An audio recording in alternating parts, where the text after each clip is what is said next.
Chair, I can confirm you are live on YouTube.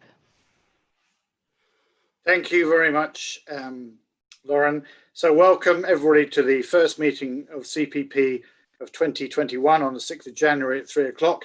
And may I wish you all the best for the year ahead. I think we're going to need a bit of luck. And also thank you for attending today's meeting of the Corporate Performance Panel. The Democratic Services Officer will now conduct a roll call to check who is present at the meeting. When she calls out your name, could you please then switch on your microphone and confirm your attendance? If you wouldn't mind, please, Wendy. Thank you. Thank you, Chair. Councillor Ayres. Present. Councillor Beale.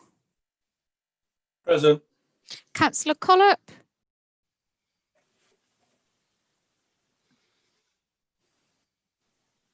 We'll come back to Councillor Devereux.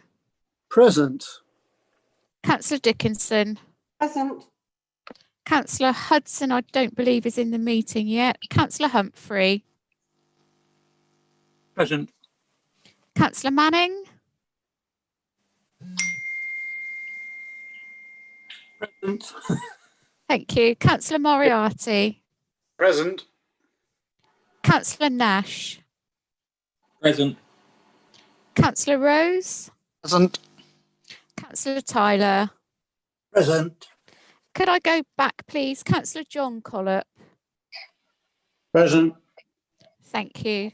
And portfolio holders, we have Councillor Blunt. Present. And Councillor Long. Present, but having difficulties with internet today, I'm afraid. And understanding order 34, Councillor Dewally. Present. Councillor Holmes. Present. Councillor Morley. Present. Councillor Rust. Present. And Councillor Rives. Present. Thank you. That's all, Chair, apart from Councillor Hudson, who's not yet in the meeting. Thank you, Wendy, and welcome all, including the portfolio holders. We also have the following officers present, unless I'm told otherwise. Alex Fradley, Alan Gom, Becky Box, Lorraine Gore, Matthew Henry, and Honor Howell. Is that correct, Wendy? Chair, I don't believe Lorraine is in the meeting, but all other officers are present. Thank you. Okay, thank you for that. May I take this opportunity to remind members that the meeting is being recorded and streamed live via YouTube. And by attending this meeting, you are giving your permission to be recorded and streamed. Members should ensure that their video is switched on during the meeting and their microphones are turned off until they are invited by the chair to address the panel. If you should need to turn your camera off due to internet issues, such as Councillor Long has just explained he has, if you could, as he has done, let us know via the chats function, please, so that we know that you are still with us. If you need to get my attention during the meeting or would like to ask a question, please use the chat function and I will then invite you to address the panel at the appropriate time. And as always, and it's good form to follow this, please do not interrupt other members or officers whilst they are presenting their report. When first addressing the panel, it's useful if you could please state your name so that those who are present and watching know who's speaking. And it's also helpful if you could refer to the page number on the agenda when you're addressing the panel, because it is quite a lengthy agenda papers. If for any reason you need to leave the meeting early, could you also please let us know via the chat so that we know we don't have to try and get you back into the meeting. Item number 1 on the agenda is for the appointment of a vice chair, and I would like a proposer and a seconder, please. May I have a proposer for the vice chair of the meeting?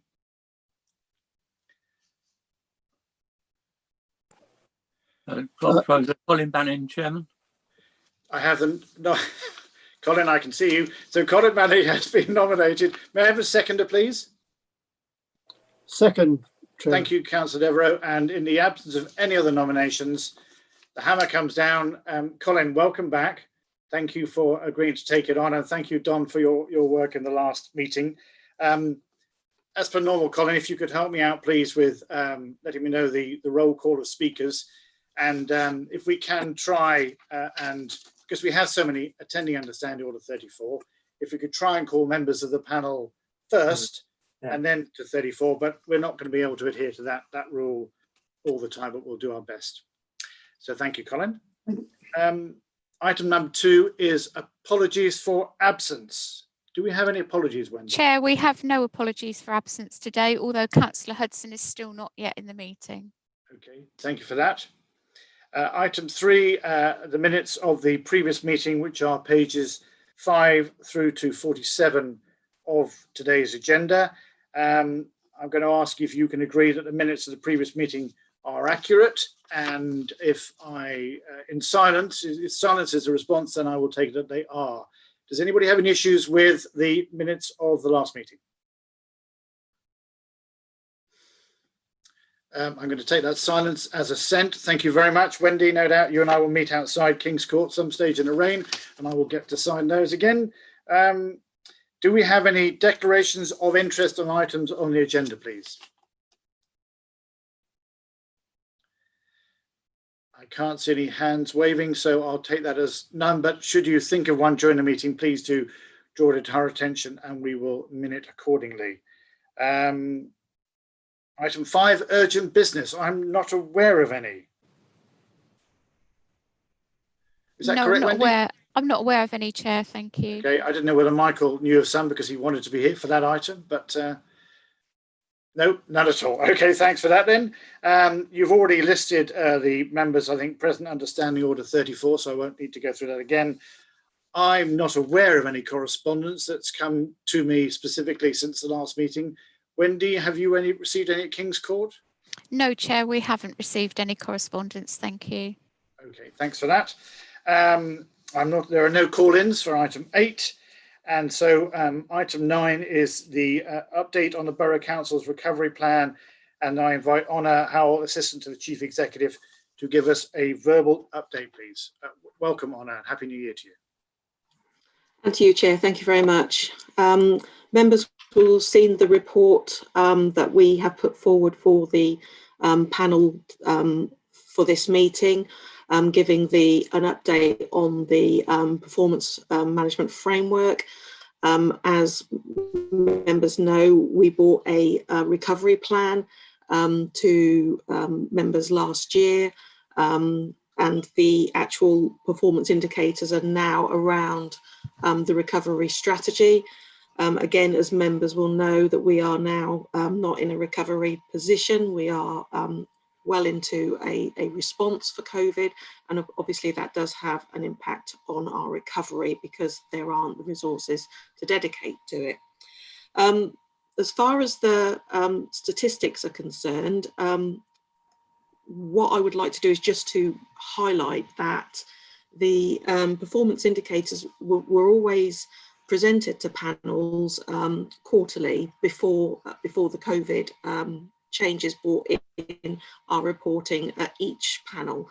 And for that reason, sometimes the figures that you actually have here are incomplete because we don't have all the data that we need. So the data that you have at the moment in front of you is from up to October, and we will bring the Q3 performance, which will take us up to the end of December, in the February's meeting of corporate performance panel. And at that one as well, I will also hopefully, sorry. So before you go any further, speak? just want to make a little sort of distinguishing mark between item 9 and 10. Were you moving into item 10? Sorry. I'm sorry, you will have to forgive me. I'm at home on a laptop. I don't have my 2 screens, so I'm very, very limited on what I can actually see at the same time. So are you, if 9 is the recovery and 10 is the performance, is that correct? Yes. Yeah, okay. So I'll just check that everybody's happy. If you've finished on item 9, I'll just check everybody's happy with that. Is that okay? And then we'll move on to 10. Does that work for you, Honor? Yeah, that's fine. Yeah. Okay. Does anybody have any questions about item 9, i.e. the recovery plan, which of course we're not really in the middle of at the moment, before we move on to the statistics? No? Okay, thank you. Sorry to interrupt you there, Honor. We'll now move on to item 10. Thank you. No, that's fine, Chair. Apologies. That's That's my mistake. Like I say, I'm literally working on a laptop and I would normally have more screens available to me. So moving on to would it help if I shared my screen so people could actually see the statistics I'm referring to? Why not? Thank you.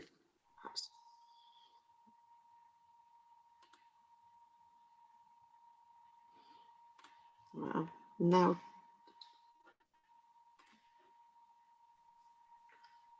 Right, can everyone confirm if they can see that, please? Yeah, we can see it, Honor, thank you. Lovely, thank you. Okay, so what we have here is the corporate recovery performance indicators. Each of the priorities are based on one of the key priorities within the corporate business plan. And the statistics there are up to the end of October. And like I said earlier, we will bring Q3 statistics to the next meeting of the corporate performance panel. To be honest, there isn't a huge amount there that I'd need to pick out and to go through. The statistics are there, the information is there, but I'm happy to take any questions on that, Chair. Okay, thank you. It's difficult for us to see who wants to speak, etc., with you still screen sharing. So thank you for doing that temporarily. I think I'd like to go back, if we may, to thank you for that, Honor, and see if we have anybody with questions, please.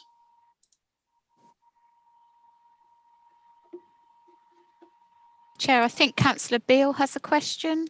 I have. I'm sorry, I'm trying to get onto the other one. Is it all right, James? By all means, thank you.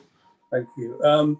Thank you, Honor. On the top, you have the indicators, which is the red, green, and the grey ones, but I see none on the indicators at all. Was there a reason for that, or is it just missed out? We normally have a red flag, the bad ones, don't we? We do. I think because a lot of these are new indicators, it wouldn't, and because of that, we wouldn't necessarily have a comparison on last year. And because of that, we probably it wouldn't perhaps serve any purpose to do that. I will probably get that removed, because what we tend to focus on now is the comments and the trends, which is the column on the right hand side there. Okay, the 5.5 Heacham Hunstanton car park revenue, that I see that those totals do add up to the first column. Could you just explain to me how the other two columns work, please? Just bear with me. Sorry, which ones are you looking at? 5.5. I understand all the April to October add up to right. The Heacham Hunstanton. Yeah, that's it. Yes. Just explain to me how the other two columns work, please. Is that the cumulative performance for Q3, yes. 2019-2020? Yes. Yeah, so that is the cumulative performance on last year. So right. What it's trying to do there is to give you some comparison on last year's Q3. So of course you've got that in there, but remember that this the cumulative performance here doesn't take us up to the end of December, so that we have still got some figures to put in there. And this is why I mentioned right at the start, it's difficult when we're bringing mid-period, so to speak, rather than bringing the full quarters as we used to. Right, that's fine. Is it possible, I don't know, through you or perhaps through Martin Chisholm, to have a breakdown of the car parks and the actual, because Hunstanton's about 4 or 5 car parks on there.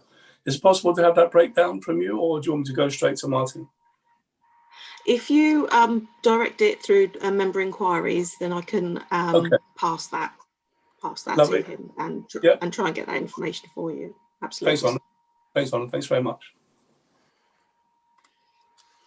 I think Councillor Humphreys next, Chair. Councillor Humphreys.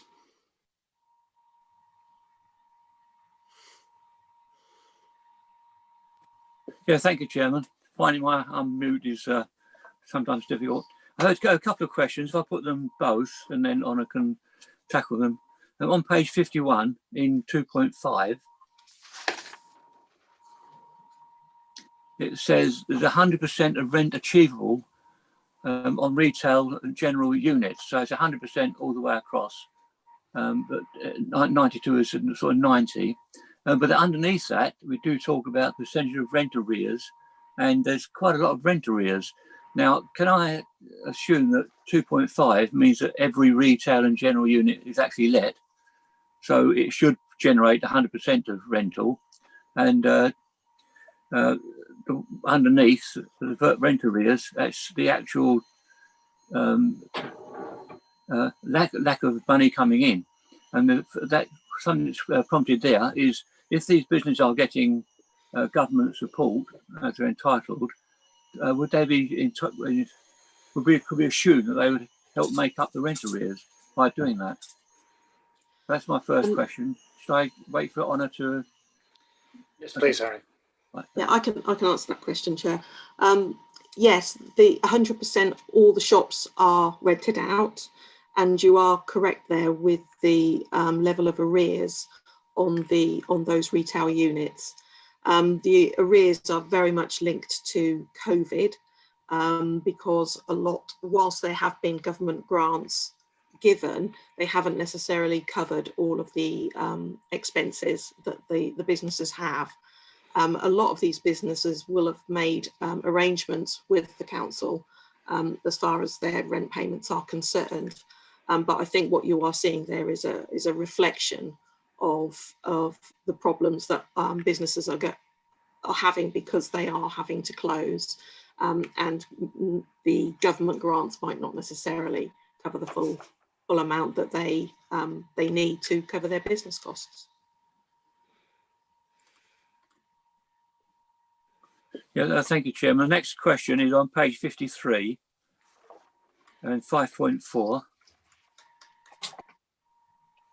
And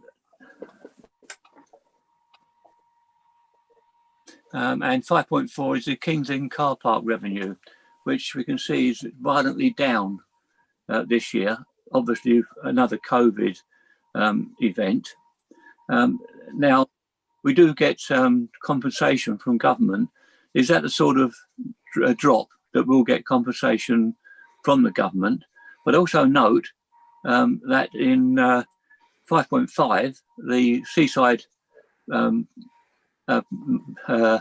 parking is up quite a bit. So there's some sort of compensation, but it just shows a need for people in these times to get out to the seaside. Thank you. Yes, absolutely. And you are correct. The King's Lynn car park income is a reflection of COVID, the lockdown. The high street was certainly in the first lockdown was really empty. And obviously that had an impact on car park. And we also offered free car parking to key workers as well during that time. And in answer to your question, yes, that is, we can claim, put a claim in for government funding to cover the shortfall within the fees and charges. And so far our claims into government for the actual government grants that they've given us for COVID total nearly £4 million. So yes, you're absolutely right. The 4 million is grants and fees and charges. So it's not just car parking, but that is a part of it. But we do have information on more of a breakdown of that. And yes, you are right. Again, the car park in Heacham and Hunstanton did increase. We had an exceptional summer weather-wise, and that had an impact on the parking at the resorts. And you were, again, absolutely right. People wanted to get out and about after 3 months of staring at the walls. Thank you, Honor. Thank you, Harry. I think, Chair, I think probably Councillor Devro and then spanning all the 34 Councillor Rise. I think perhaps we ought to do it in that order. Thank you, Colin. Okay. Councillor Devro. Thank you, Chair. It's a question about the presentation of the numbers in 1.1. We're looking at FTE losses in effect, and they're clearly cumulative as presented, but I wonder if there is a view of the data that shows how our sickness levels echo or otherwise the levels of infection in the local area. You can't see that from the cumulative presentation. Thank you, Chair. I think. Honor, do you want to say that, or Becky? Becky, I don't mind. It's up to you. Do you want to take it? I can do. I think our levels of actual sickness absence linked to COVID are very low. Obviously, we're receiving some impact from staff having to self-isolate, but the majority of those are still able to work from home during that period.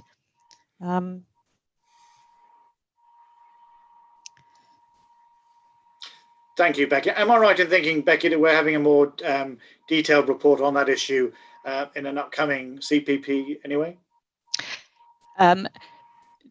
No, we are due to present the 2019-20 annual sickness report at the next meeting. That will obviously pick up the start of the pandemic, February, March time 2020, but that was before we knew we were in a pandemic. So there's a little bit of impact, but we can discuss that at the next meeting. Yeah. Okay, thank you. Councillor Devereux, is that okay? You're on mute. Sorry, Councillor. First time I've said that this year. Won't be the last. Still on mute. Got it. Thank you, Chair. Yes, that's fine. I would like to see some of those numbers in due course, but as we move forward through this phase of the pandemic, we might need to have a look again. But thank you. Okay, thank you. Before I take Councillor Rives, I thought I saw at the corner of my eye that the Chief Executive wanted to make a contribution on Harry's questions. Hello, Lorraine. Happy New Year. Happy New Year to you. Thank you, Chair. Yes, just to add to Councillor Humphrey's inquiry on fees and charges, we won't recover the full loss of the income because the government grant scheme refers to a 5% deductible amount that we have to absorb. And then they meet 75p in every pound thereafter of the relevant loss. So we won't recover the full shortfall, just to be clear on that. Thank you. Thank you for that. Councillor Rives. Thank you, Chair. This question is more for you, really. I've spent some time looking at all this data, and it is a very eclectic selection. Some of it is undoubtedly very useful. Sorry. Give me just a second. My apologies. But some of it, it's difficult to see the use of. Sorry, let me. Self-censorship. Do we have anybody else whilst we're waiting? Sorry, I'm back. I was back. Okay. Sorry about the kennel effects in the background.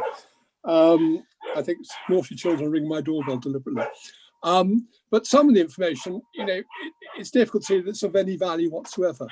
And the reason I say that is I wonder if there's a role for this panel to play in perhaps reviewing the sort of parameters which are being used, because it'd be quite difficult to manage a business based on this. And I just feel, there's an awful lot of data which I'm sure the council and the officers have access to. And maybe it might help if there was just some guidance so that data can be sort of extracted in a way which is meaningful and helpful and helps to manage the business, or manage the council, understand the council and the plan going forward. I don't know if you've got any thoughts on that. Thank you. Since you put that question to me, and before I pass on to Honor, I was going to mention later in the meeting, and I'll just try and find my notes, that I did have a conversation yesterday with Michelle Jury, the Section 151 officer, and we talked about whether there could be, aside from these key performance indicators, whether there could be some data supplied to CPP at each meeting, which doesn't involve officers in additional work, and it's material they would have been preparing for cabinet anyway. And she saw no reason why that couldn't be discussed after today's meeting. And the headlines we were looking at were levels of reserves, collection rates, other income and grants, liquidity, cash flow, borrowing, and savings. The stance I took, and this isn't a planted question, by the way, the stance I took was that, I've been running a business for 30 odd years, so I can understand a balance sheet and a cash flow for a small business. And when I look at the national news, we hear about X trillion of borrowing and where the country lies. But I have to say, if somebody asked me at a parish council meeting where the borough stood financially, I would struggle right now. And so we would talk about how that sort of information could come to us at CPP regularly without creating extra work, so that we could all get a better feel, and anybody attending or watching the meeting get a better feel for the council's financial position. I hope that answers your question. I don't know if Honor wants to add anything. She didn't know about this. Honor, you didn't know about this conversation yesterday because we haven't spoken. Did anything you want to add? Just very briefly, Chair. I take on board the comments that have been made. The performance indicators are very much based on the priorities that are set out in the corporate business plan, which was agreed and brought in front of CPP and Cabinet. So those have been developed to try to evidence us actually achieving what is set out in our corporate business plan. So that's the first comment I would make. I am aware that there is now a joint panel meeting on the budget later this month. And I can very much understand councillors' requirements in knowing more about the financial situation. And, you know, that is completely understandable. As far as the question on other performance indicators, what myself and my team are currently looking at, and we hope to develop this year, is a report on the state of the borough, which we would bring to corporate performance panel once a year, which again would pick up on other indicators, as well as the ones that are linked directly to our targets. So which would have much more rounded information around the borough itself, and not necessarily just the indicators for our council. So that is currently in development at the moment. Unfortunately, COVID is playing its part in stopping that work moving forward, but it is on our horizons. Thank you very much, Honor. I think that the Chief Executive would just like to add something, please. Thank you, Chair. I fully support the query that Councillor Rives had, and I think that was raised at the previous CPP around financial information. And it has arisen very much around resourcing and response to COVID over the last 10 months. As members will know, prior to that, we did have monthly monitoring reports. We have struggled with getting that information out, and that's through directing resources, and we have had some resourcing issues in finance. So we will very much pick up the requests that you're raising, because obviously it is a key issue, as you say. So I welcome your conversation with our section 151, and we will take that forward.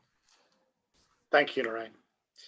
I don't see any other questions, but I have a couple myself that have arisen since we did the sifting. First of all, welcome, Councillor Hudson. Oh, you're going.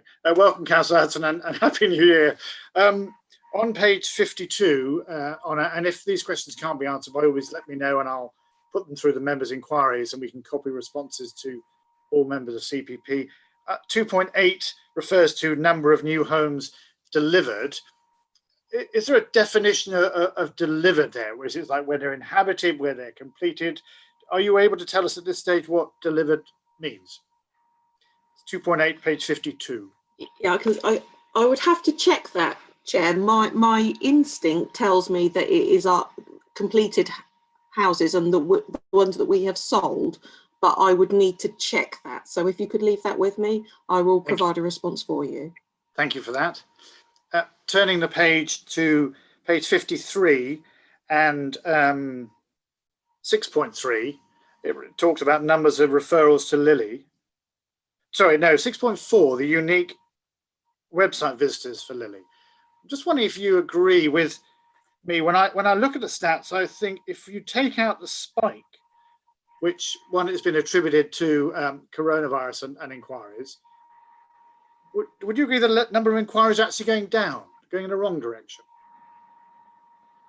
Or do you want to come, again, it's a difficult one to put you without pre-notice, so I'm happy for you to come back to me later.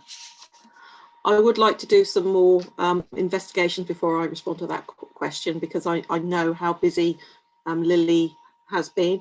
Yes. Whether they're actually using the website, because there is now the Norfolk Vulnerability Hub as well, I'm not as sure.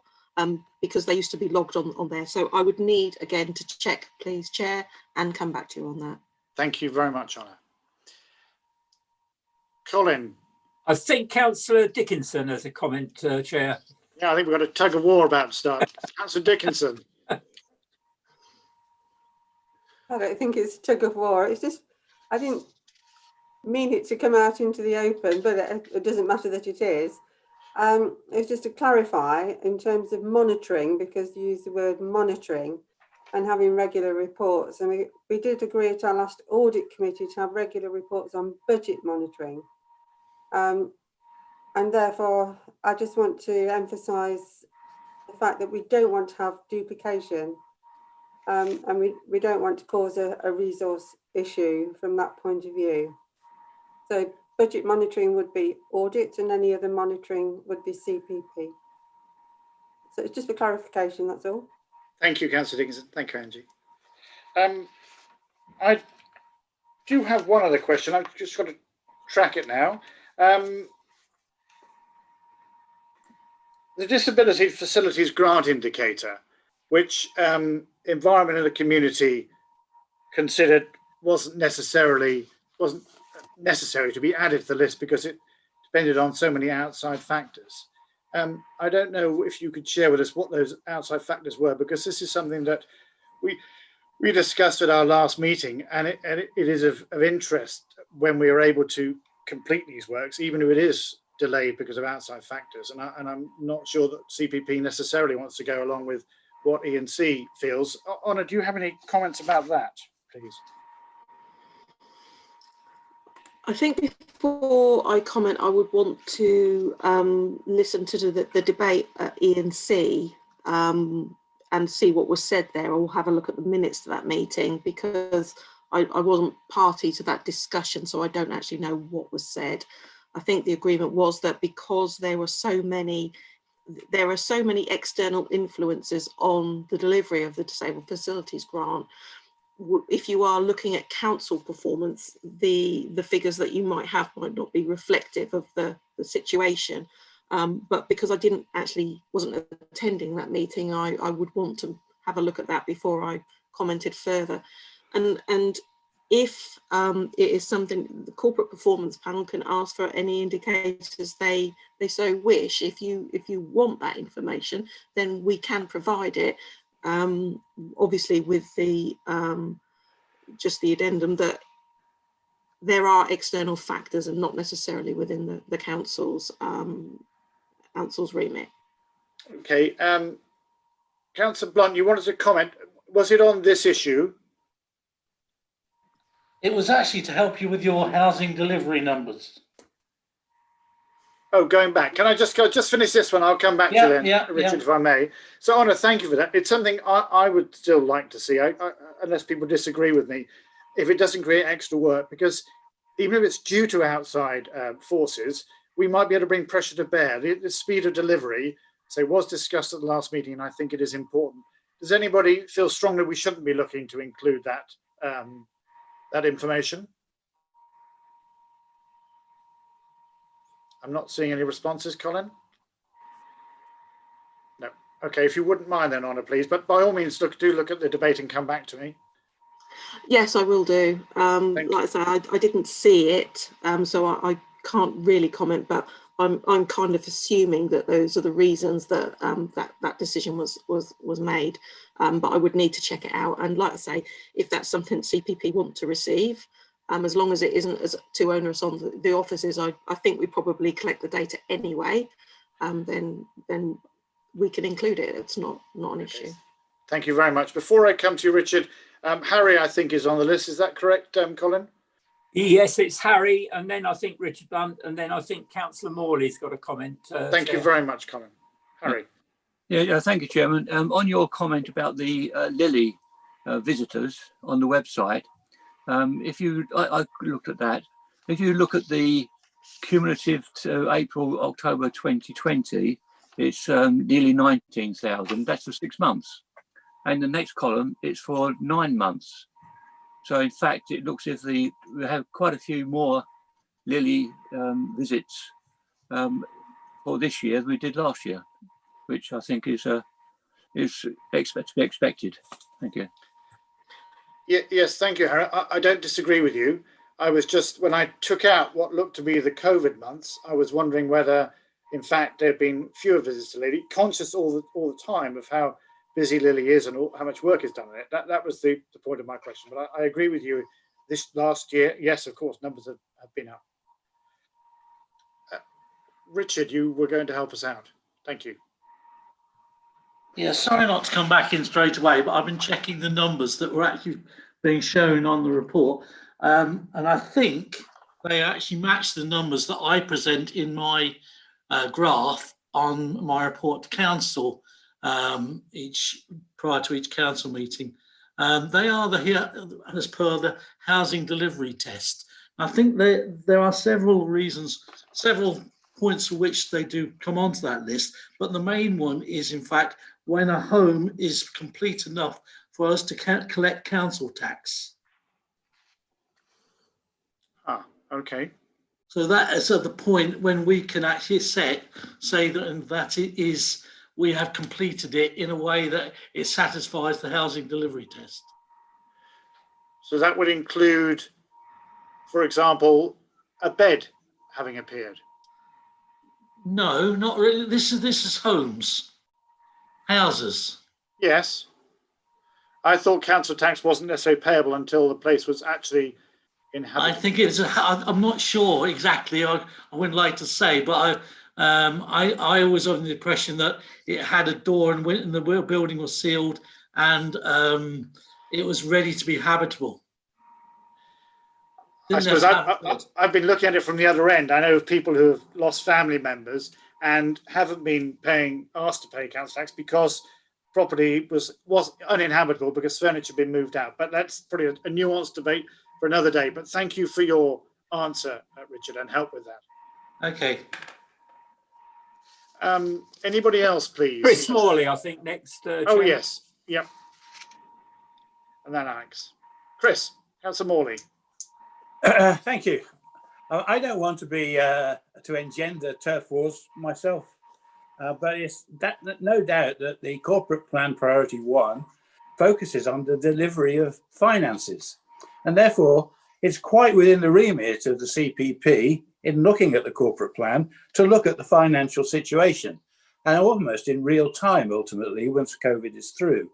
So I'm not looking at this. I wouldn't look at this in terms of we're under the strictures of COVID. I'm looking at this as how I would do it without COVID. And there is no doubt in my mind that CPP is a much more in real time analysis of what is going on. At the moment, of course, we're looking at July, September figures, and we're now coming up to year end virtually. And in time, we will be getting closer to reality as it happens. So I would recommend that CPP does have as a view on priority 1, and that is added to the key performance indicator schedule. And secondly, I'm still on priority 3 at a loss. I know with a much awaited climate change strategic working party being set up, has yet to really get its teeth into anything. But with Councillor Devereux might wish to comment on this. Over the years, there's been much work done on air quality, carbon reduction, and it doesn't feature in here. And it just doesn't do the council, the officers justice, not to include those sort of facets in priority 3 key performance indicators.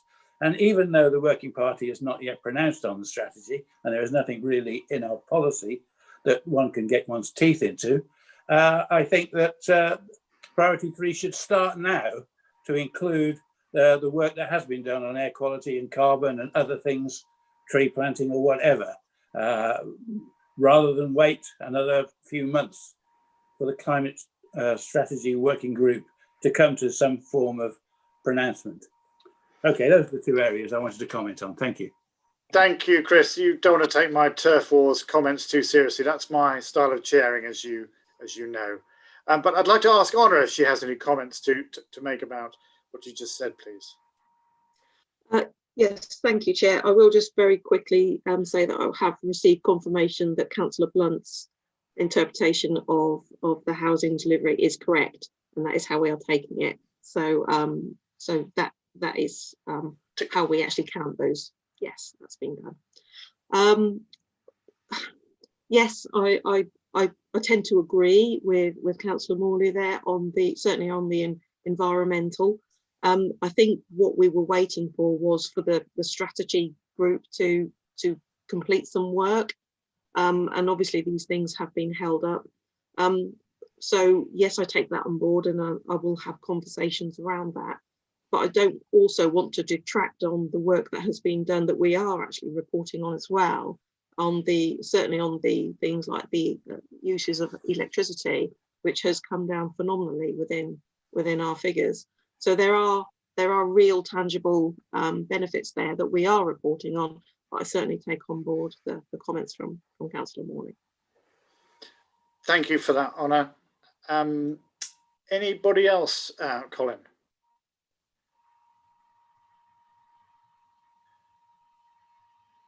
I think the next one, Chair, I think is probably Alex Fradley, I think. Oh, yes, Alex. Thanks ever so much, Chair. Yes, thanks. Yeah, and to your good selves and everybody else as well. Thanks ever so much. Just really to pick up on the housing completion figure data, just to put that one to bed. Yeah, so that is houses which are actually completed. There's various definitions of what a completed house would be. It's always a judgment call, but we generally go off, is it habitable? So could somebody live in it? Not is actually somebody living in it. But as Councillor Blunt touched on, there's various different sources of data we use and compile to actually find out if a house is completed. And one of those is council tax. Other data we look at is bin data. Has somebody requested a new bin to a new property? There's a street naming and numbering. Is a new street being named? Is there a new number going onto the house? Ordnance survey is another one. We have a mapping agreement with them. So I think legally every 3 months, there's an update to that, which shows any new buildings which have taken place in the borough.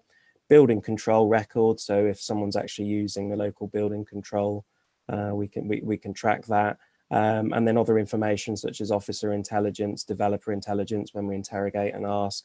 And also site visits as well, which do occur. But from the top there, it's quite a detailed list, and there's various different sources. You'll get many different legal definitions of what's actually completed and what isn't, but it's a judgment call. And has it completed? Has it not completed? Generally, if it's got a roof on, it's had its second fix, it's plastered out, there's some carpet in there, it could be lived in, it's completed. Likely it's going to get sold or bought, or someone's going to move in fairly soon. So we're safe to count that as completed, and that's in line with sort of planning guidance, etc. for, as Councillor Blunt touched on, for the housing delivery test. So just to clarify that for you. Thank you very much, Alex. Before we move to the recommendation, there is a question from Councillor Morley. Just Honor, if you had any comments to make on priority KPIs. Could Councillor Morley just elaborate slightly on what he's referring to? Honor, you replied quite fully on priority 3, and thank you very much.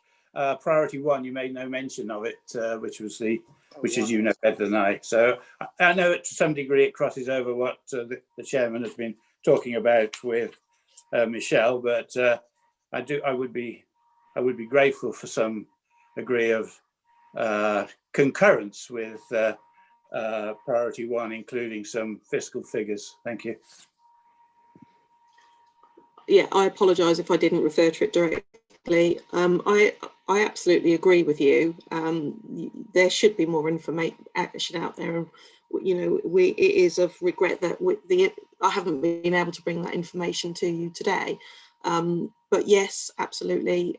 If Councillor Moriarty has had this conversation with the Section 151, then we will be able to look at what indicators that we would want to bring.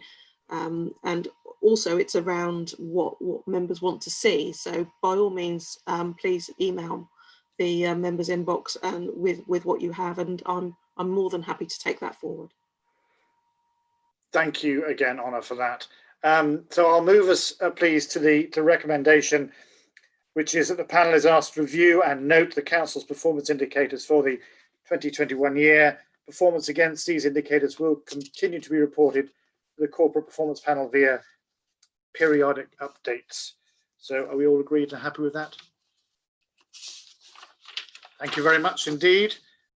Moving to item 11, it is the local plan task group communication strategy. If you'll bear with me, I'll just find the right page on my printed out minutes.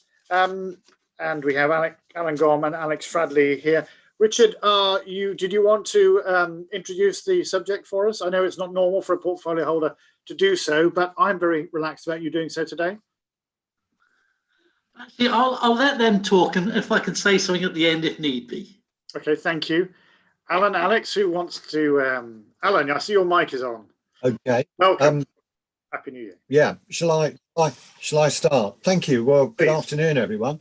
What we're talking about this afternoon here is the communication of the content and the process of the local plan review.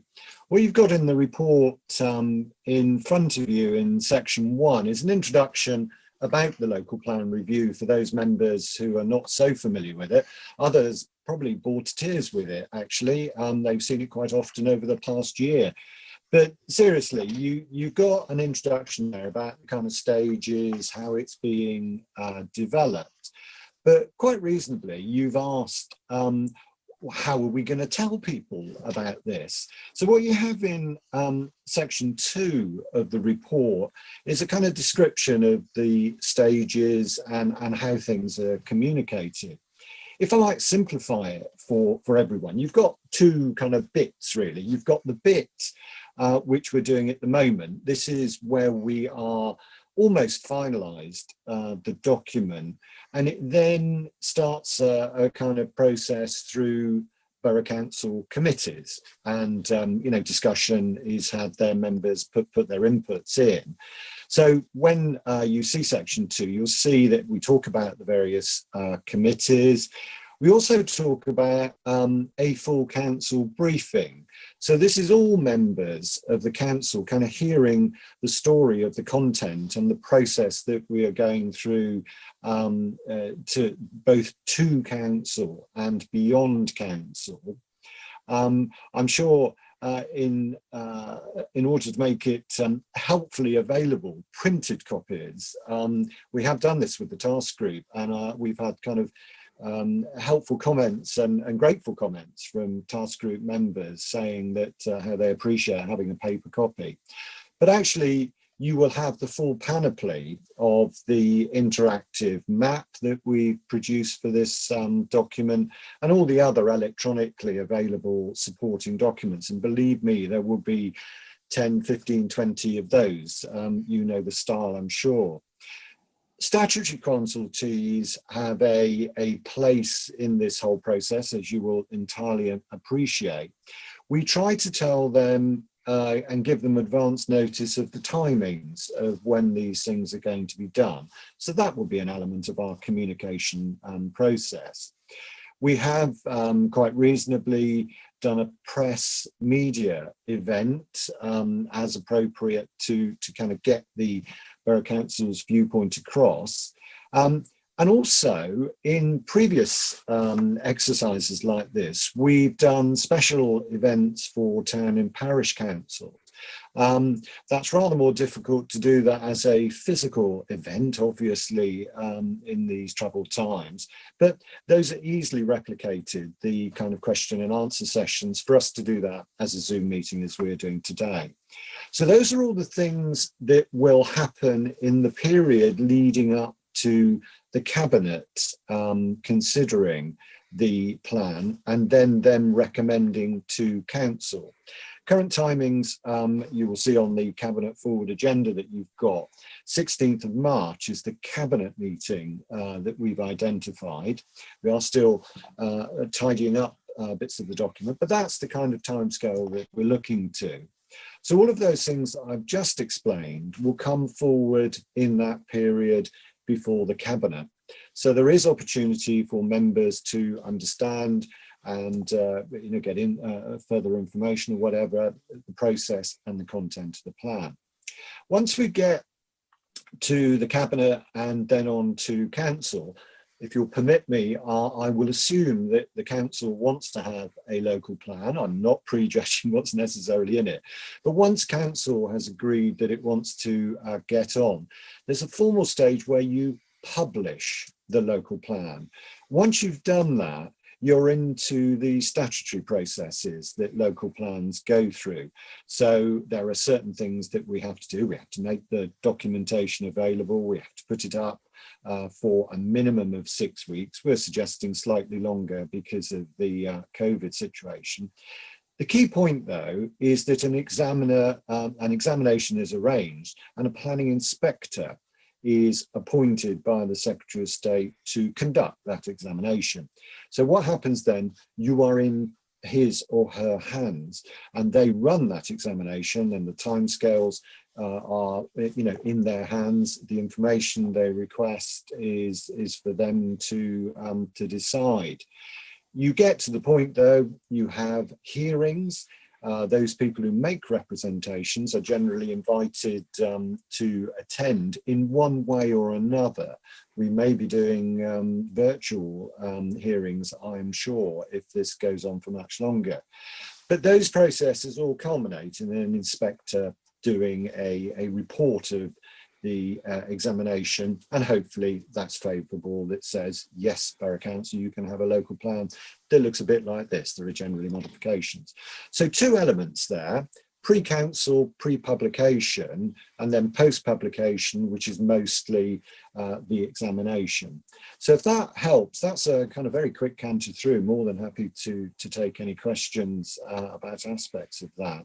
But that's the kind of layout of it. You have the report there, so you will have kind of seen these points I'm making and the events that would take place. So thank you, Chairman. Happy to take questions. Thank you, Alan. Alex, did you want to add anything at this stage? No, I think that's fine. I think Alan's outlined the process quite succinctly there.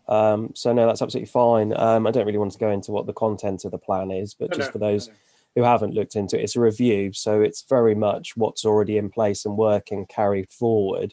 And the only new elements are what you'd expect to be there because government are requesting it's there, or certain things have risen up the agenda that need to be there. So it isn't as the last plan was. It hasn't got swathes of brand new information that will be completely new to everybody to digest in terms of sites and housing numbers. A lot of that has already happened and is in the current plan. We're simply rolling that forward. Okay, thank you. Any questions from members of the panel or those with us under Standing Order 34? I'm not seeing any come up. I asked this to come to CPP because I wanted to ensure that we gave wider publicity and opportunities for people to understand what was going on. So my question is, under 2.1 on page 57, it said proposed communication in accordance with the regulations. So my question, and I don't mind Alan, Richard, Alex, who takes it, is what is new, what is different in that list to what we've done in the past? Or are we just making a mistake of doing exactly the same again? Well, let me try and pick out a few of the points that are perhaps things that we would do which maybe we haven't done before. So if you bear with me, it may be a bit of a repetition of things I've just said, but I'll try and pick out the things that are more relevant for you. If you talk about the internal processes, i.e. getting to council, we've done most of can those I interrupt before. you? Sorry. Certainly. Would you mind concentrating on the external communication? Thank you. External, okay. In terms of external, we are certainly suggesting that you explicitly involve all members, so the whole council briefing. You're asking me about external. I'm going to come to that in the sense of explicitly making sure that we do those things with parish councils and town councils to help them understand what's there. The reason I mentioned the full council briefing to all members is that clearly you have your relationships with your parish councils and other kind of statutory bodies in your areas. So it's important that everybody is on the same page. So parishes and members, making sure that everybody knows what the time frame is for this. Clearly, the Zoom thing is new, but that's a substitute for things that we already do. So sending councillors a printed version, that has been done before, not necessarily in this the lead up to this. So there are a few things. If I come to the post council, because of the situation, we would say you should allow extra time for people to make their representation. So that's newish, but often we allow a little bit of extra time. So those are some things. It doesn't sound earth-shattering, but those are things just to make sure. I think by codifying them and writing them down and yourselves having a discussion, if we get some more ideas about additional things, we're more than happy to try and work with those. Thank you. Richard, please. Jim, you are a member of the task group. You know full well we've had lots of debates about this particular subject for the last 2 or 3 years. But one of the things I'm very keen on is that the borough councillors themselves have a better understanding of the local plan. So I think they are the people who actually hopefully will go to the parish council meetings and actually and bring forward making sure that parish councils have an opportunity to have a look at this plan in detail. A lot of the issues that are in the plan don't relate to sites. I've got to say, as Alex said, we've rolled over most of the sites that were previously in the previous plan. We have 1 or 2 extra sites, but the majority is to do with policies and changes to policies and bringing them in line with government current thinking and in fact our current thinking, especially around the environment issues. So I'm very keen that we actually make sure that firstly we get this to the borough councillors, make sure they are aware of what actually a local plan really means, get them to start pushing it to the parish councils. We will do these parish council briefings through Zoom meetings. We don't know how many there'll be, but we're on a very tight timetable because I want, one of the things we got to get to is Regen Committee on the 23rd of February. So I want as much of this done before that, so we are aware. But it's important that borough councillors understand the local plan and its role. And that's, I think, a big key difference, actually, when you want to talk about how we're getting... Remember, the borough councillors are the representatives of the locals.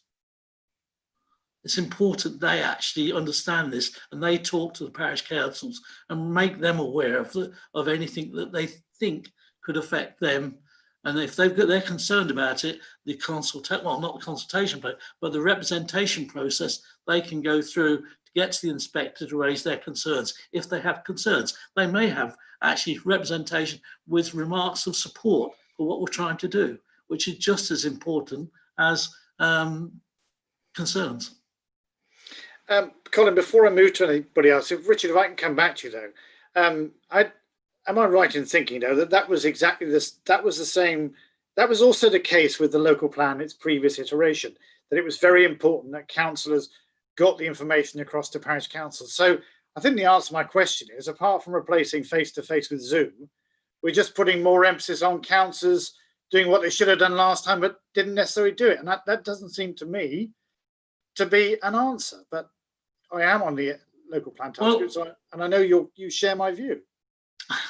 The only thing I can say about that is we've all got to actually push our fellow councillors, our colleagues, to actually understand this issue and get it out there. I can't make a ward councillor to force him to attend a parish council meeting and actually to talk about this subject.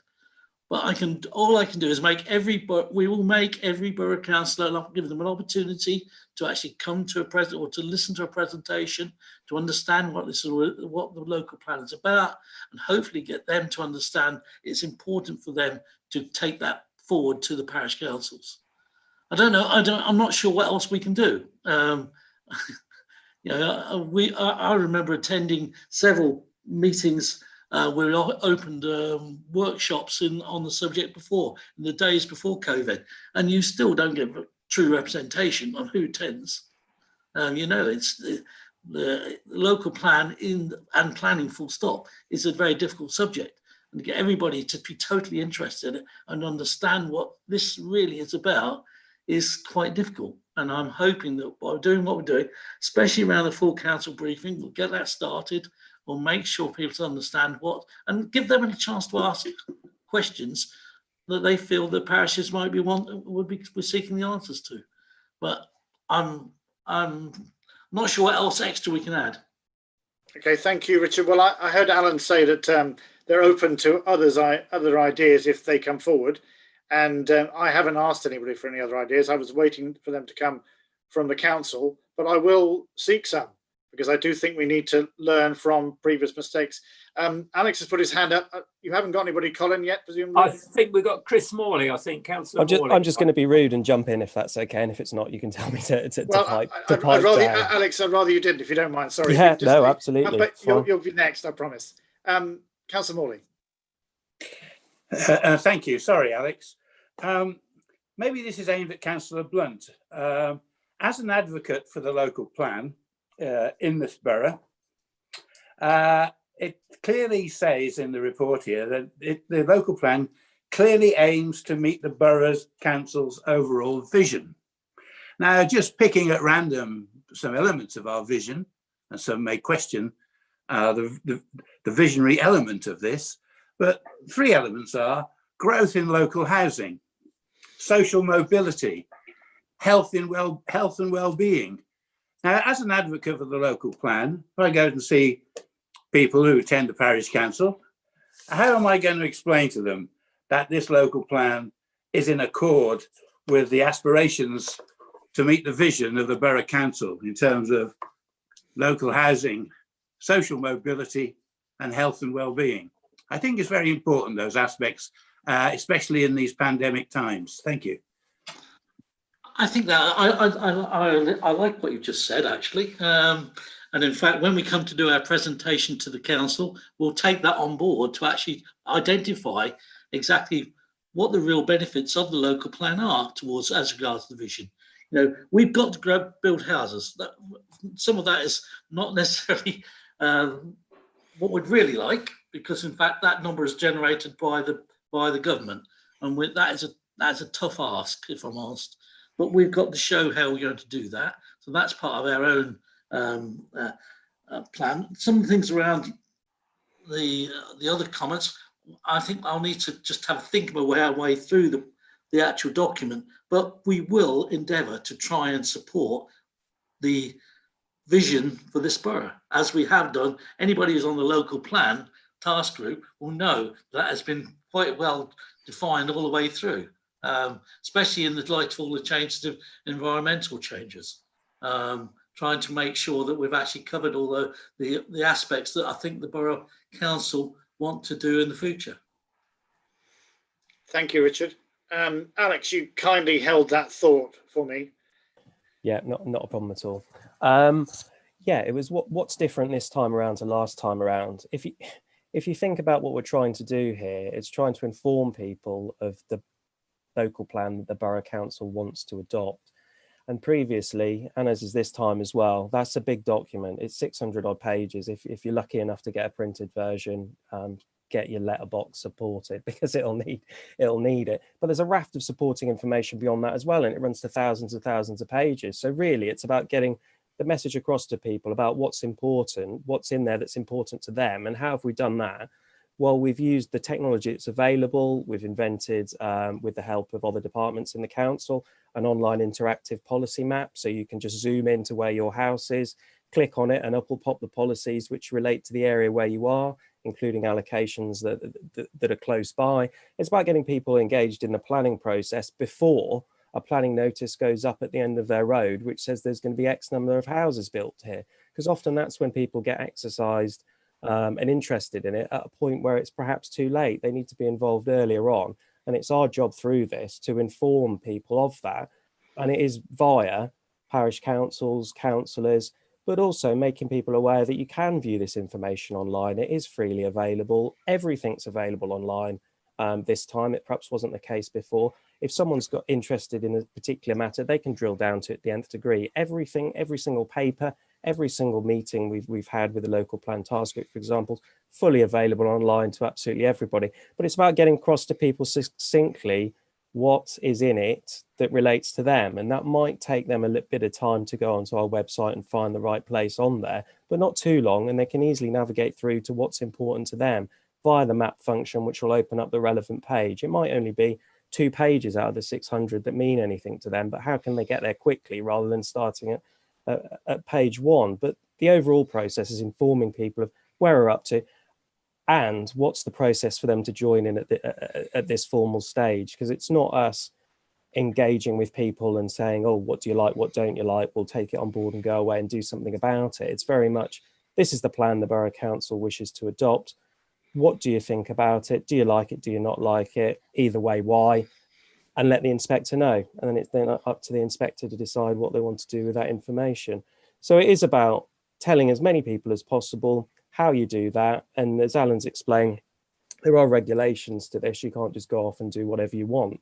But the regulations do cover a vast array of what's there. And we've had to work within those, but take on board, obviously, how, given the current context, but also how can we get the information across to people faster, quicker, and easily more digestible. So I think, having worked in the previously, having joined the council at the back end of when we were doing this around to what we're doing now, it has changed. It has changed for the better.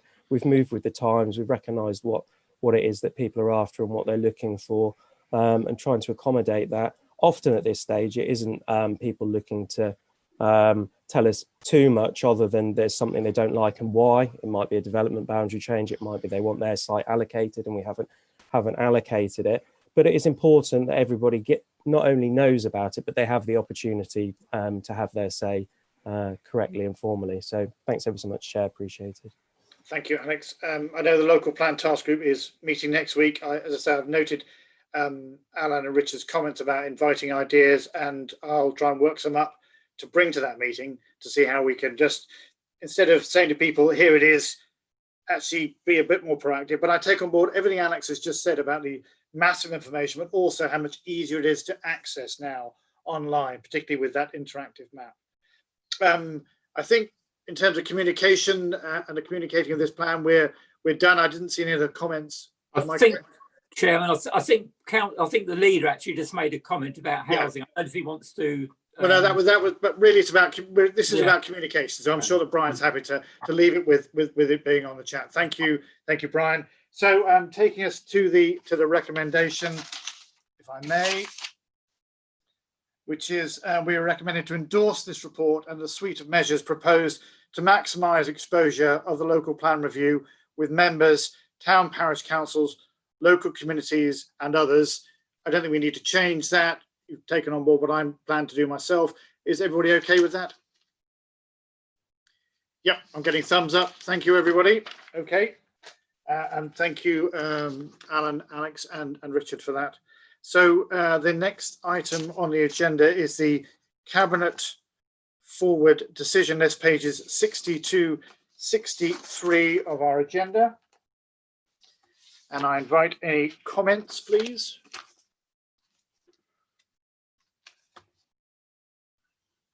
Or questions? Chair. Paul, Councillor Beale, Paul. Is this the time to ask for something to be added to it? No, this this is the Cabinet, and ask comes afterwards, I think. Thank you. Thank you.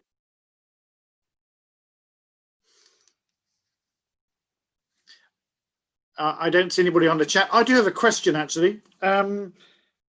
Compared to the last meeting, I see that the garden waste composting procurement has appeared on the Cabinet meeting of the 2nd of February. So it's too late for us to ask for it to, ask for it to come to us. But perhaps somebody could just tell me what that entails as to whether it's something we should be looking at a later date. I don't know who can help me with that. Councillor Long, Brian, if you wouldn't mind, thank you. Yes, Chairman, although it's not my portfolio anymore, it is sort of a timely review of the contract that we have for the processing of the garden waste that we collect up. And I would assume that if it's going to any panel, it would be E&C in terms of looking at that one. And their meeting next week, is it on their agenda? I honestly don't know off the top of my head. I'm as you know, I'm struggling with broadband connectivity, so opening any more screens would probably kill the meeting totally. Okay, I accept that. I just made a point that we do look at these and we use them as guides for what we want to bring onto our agendas. And when something suddenly appears, it may be too late, but it's perhaps unavoidable. I just thought I'd register that point with you, if I may. Anybody else on the cabinet agenda and anything they want brought from it onto our agendas, future work programme? Okay. I'm not seeing anybody, correct? Nobody on the chat? Okay. Yeah, nothing on chat. Thank you, Colin. In that case, I'll move us on to our, any time between meetings, people want to bring something to the agenda, please communicate with me or use the form that is available on the library to put something on our agenda for a future meeting. We don't want to burden officers at this time, but at the same time, if there's something that really needs to be discussed and explored in terms of corporate performance panel, then we shouldn't be shy of at least suggesting it. Can I just interrupt? I think Councillor Morley, I don't know if this is about what you're saying or was about the previous, perhaps he had something to bring up. I've just noticed, I think Councillor Morley's come up and has got a question. Okay, Chris, Councillor Morley. Thank you, Colin. For my edification, really, and perhaps anybody else, anything that's reported to the decision maker should have gone through scrutiny or overview in advance, shouldn't it? And I don't recognise, I go to most of the panel meetings, and I certainly don't recognise that some of the reports that are coming forward to Cabinet and Council have been to a scrutiny panel. If I'm wrong, then I haven't been to the appropriate panel. But maybe somebody could give me the confirmation that proper scrutiny and overview is applied within this council for the papers that go forward to council. Thank you. Well, before Councillor Long says it, I will say that it's down to the chairs of the scrutiny panels to bring items forward. And certainly we are not looking for Cabinet to tell us what to discuss. But that was why I made my point before, that when items suddenly appear, we may have missed a chance. Now, I think food waste collection is on CPP's agenda at a later date. So we'll be looking at that, I believe, before the contract is signed. Were there some in particular you had in mind when you said that, Councillor Morley?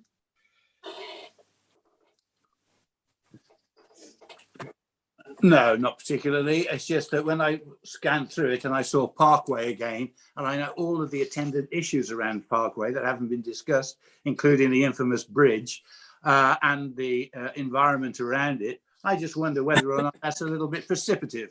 But I leave that to majority members of the council to decide that.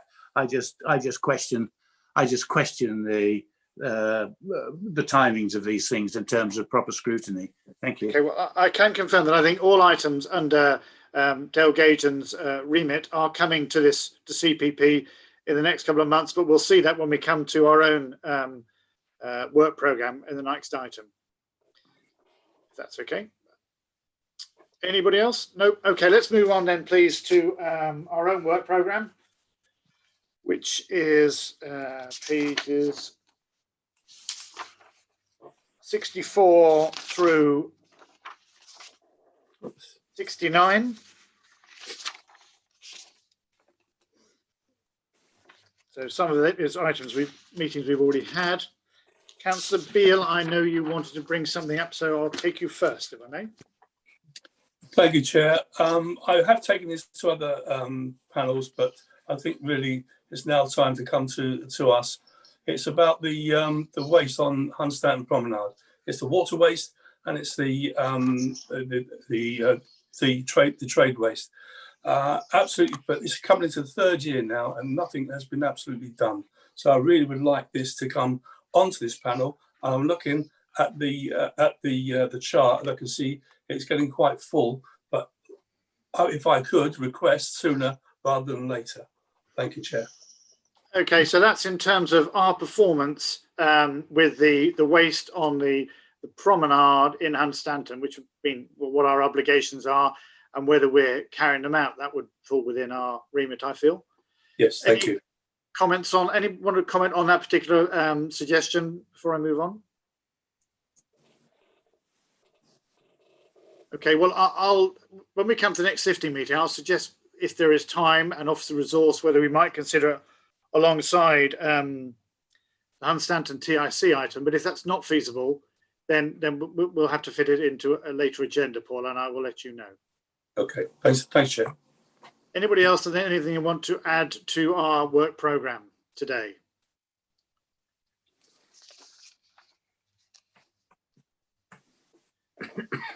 Okay, is there somebody in chat? Okay. No. Fair enough. So same situation arises. If you have something that crosses your mind and you're thinking, that's our responsibility, it's a corporate performance, and are we doing it? I don't know. It's something we could well bring to this panel, officer time allowing. So moving back to the agenda, we have the date of the next meeting is going to be the 17th of February, again on Zoom. I'm minded to have it at 1500 again, and then maybe move the following meeting to 1630. But by all means, come back to me if that presents any serious issues for you. So there is one item left on the agenda, but we have first to exclude the press and the public. And thank you to them for joining us in the meeting to date. So we now need to consider passing the following resolution to consider the following item of business: the exempt report, the CLIC settlement agreement and repayment plan. And under section 100A of the Local Government Act 1972, the press and public be excluded from the meeting for the following items of business on the grounds that it involves the likely disclosure of exempt information as defined in Part 1 of Schedule 12A to the Act. I think actually we have to ask the Democratic Services Officer to conduct a roll call of members of the panel to agree to that exclusion. So Wendy, if you wouldn't mind helping me out by asking. Thank you, Chair. Thank you. Councillor Ayres. Agree. Councillor Beale. Agree. Councillor Collop. Agree. Thank you. Councillor Devereux. Agree. Councillor Dickinson. Agree. Councillor Hudson. Agree. Councillor Humphrey. Agree. Councillor Manning. Agree. Councillor Moriarty. Agree. Councillor Nash. Agree. Councillor Rose. Agree. And Councillor Tyler. Agree. Thank you, Chair. That's carried to exclude the press and public. I'll now ask Lauren to stop the live stream and confirm to you when we are no longer live to consider the exempt report. Thank you. Thank you.